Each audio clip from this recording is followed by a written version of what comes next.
Well, what you've heard with our this very distinguished panel is some themes, and I'm actually going to reiterate those themes.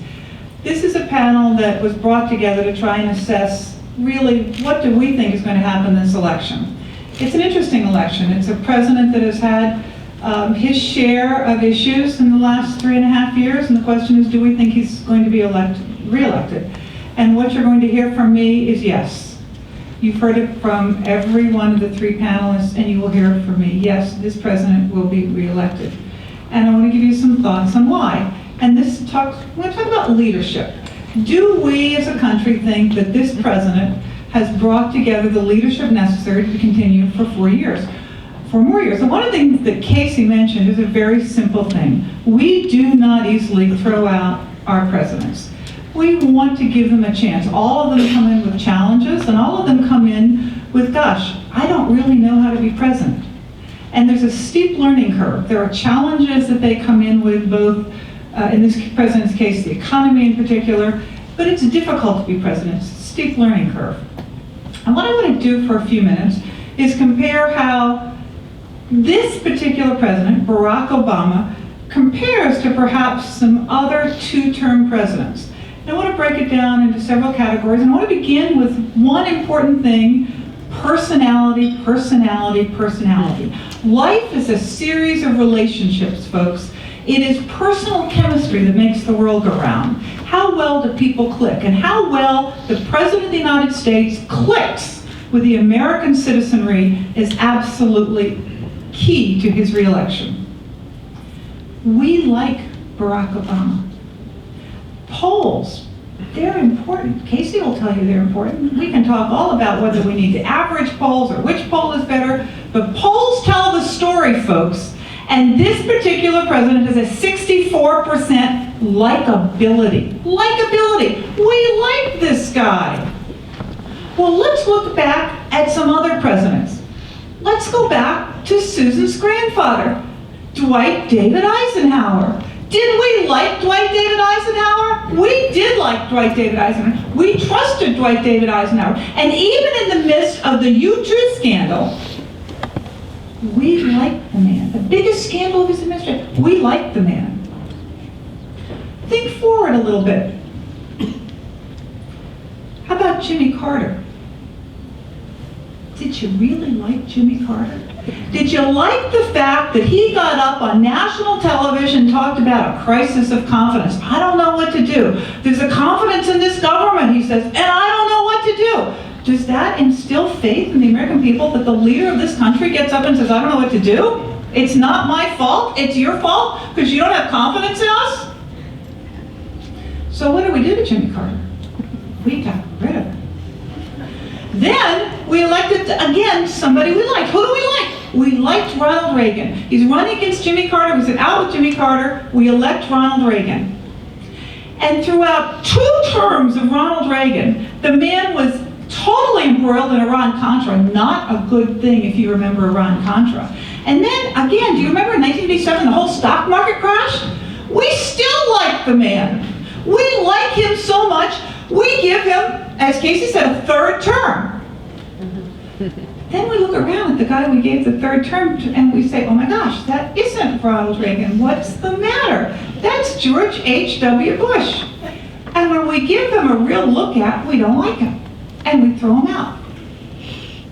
And then comes this young guy named Bill Clinton. Bill Clinton runs for election 1992 against George H.W. Bush. We don't like. Do you remember when he goes to the grocery store and he puts the thing through and he says, oh my God, what's that? And they said, it's a scanner. The American public goes to the grocery and there's a scanner. He'd never heard of a scanner before because he was so distant. He had no idea what a scanner was. He had no idea. He'd go to the grocery. We liked Bill Clinton. Bill Clinton, as you remember, had his share of problems. And still, he left office, folks. We re-elect him in 1996. Republicans put up Abdul, probably wasn't their finest moment. But we really liked him, and he leaves in spite of being impeached by the House of Representatives with the highest public approval rating in history. George W. Bush. George W. Bush comes into office, and we really like him. The Democrats put up this guy named Al Gore. It's sort of, an automatic escalator. If you're president, if you're the vice president, you get to go up and be president next time. Al Gore, do you remember Al Gore? The lockbox. We didn't like Al Gore. So we elected the guy we liked, George W. Bush. And then, 4 years later, what is the matter with the Democrats? They don't get this likability issue. Do you remember who they put up? John Kerry. Who liked John Kerry? The guy's cold as a stone wall. So who does the American public re-elect? George W. Bush. We like George W. Bush. So that brings us to Barack Obama. We really like Barack Obama. Something about him. He's sort of magical. Who do the Republicans put up? Mitt Romney. And the last poll I saw, he got about 26% on the likability factor. So just keep in mind that we think likability is an important characteristic of being president. Let me talk about some other things that, they're pretty important too. Meeting your agenda. Presidents' folks need to meet their agenda. When they campaign, they need to have a set of very clear goals. We're not that smart a society. We can handle maybe 3 things. That's all we can handle. So every president knows this. You come up with 3 things and you run for president. And you have to meet those 3 things when you're president. 2-term presidents have been pretty successful at meeting their 3 things. Did Ronald Reagan pledge to increase military defense and bring down the Soviet Union? Yeah, did a pretty good job on that. Did Bill Clinton promise to rebuild the economy? Yep, did a pretty good job on that. Did George W. Bush promise to get those terrorists that got us on 9/11? Yep, went right into Afghanistan. When presidents pledge something, and they do it, we think it's pretty important, and we value that. So let's look at Barack Obama. Did he get health care through? He got it through.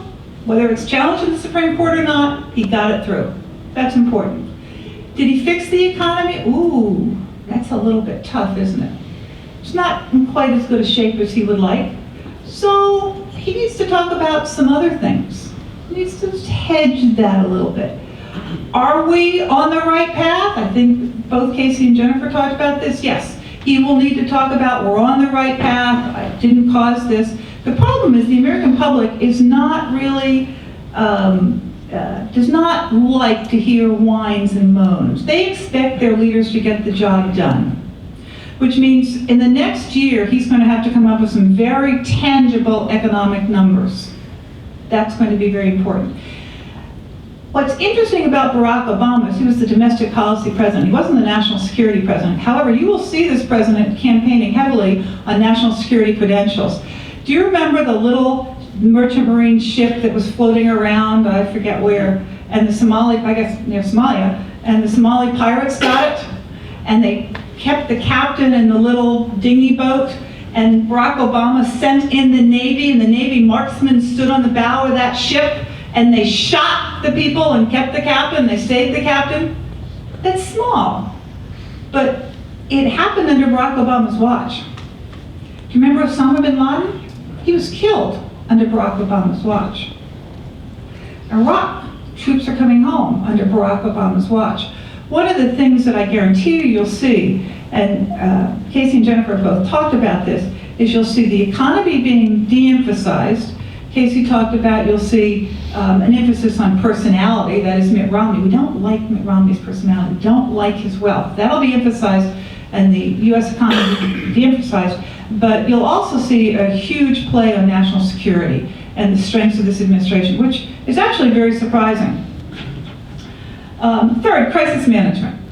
How well presidents manage crisis, and this is true whether you're CEO of a company, CEO of a college, CEO of the United States of America. Crisis management is how, to a significant extent, we judge leaders. This is a talk a little bit about leadership. And how well presidents deal with both domestic crisis and foreign policy crisis. Bill Clinton had very few crises. Surprising when you think back. He had a personal crisis with Monica Lewinsky. But it was 8 years, actually, of very little domestic or foreign policy issues. Remember, this was a president that had nothing significant going on. He got involved in Kosovo and Bosnia of his own choice. This was a peacemaking president that's primary foreign policy legacy has to do with peace in the Middle East, has to do with peace in Northern Ireland. Doesn't have to do with wars that he was engaged in. Domestically, his biggest crisis was how does he get us out of an economic slump, and he succeeded in that.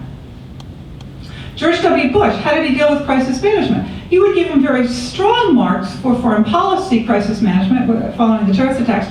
You would actually give him very weak marks for domestic policy. In fact, except for the tax cuts and No Child Left Behind, there isn't a single measurable domestic achievement. And the largest crisis management, which is Katrina, was an utter and complete failure.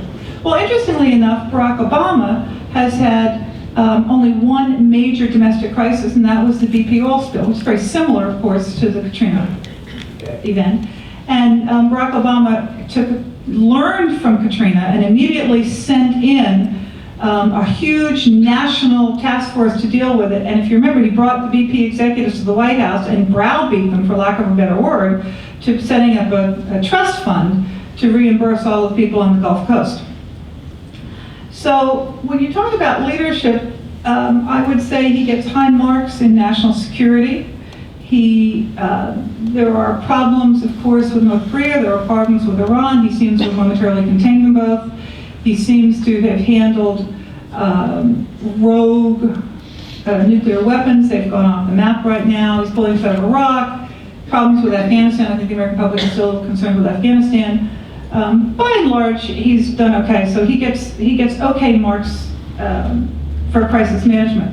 Barack Obama's problem is that he has maintained, and we haven't talked about this with other panelists.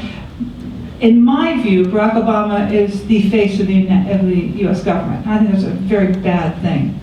That there are very few people in this room that perhaps you can name the Secretary of State, only because it's Hillary Clinton. Perhaps you can name the Secretary of Defense, but after that it's really downhill. That you don't see on national television every night cabinet members talking about the environment. Cabinet members should be out there talking about the environment. The face of the United States government is not one man.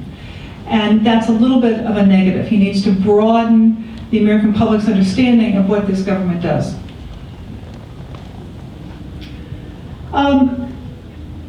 Let me conclude. A couple other things I want to say, but I won't get into them right now. I'm sure you all know that Congress, the House of Representatives, we now have divided government. We don't have unified government, which we had in the first 2 years of his administration. And the divided government, of course, has caused some serious problems, particularly because it's a conservative Republicans in the House of Representatives, and the Tea Party has, of course, become very loud for John Boehner.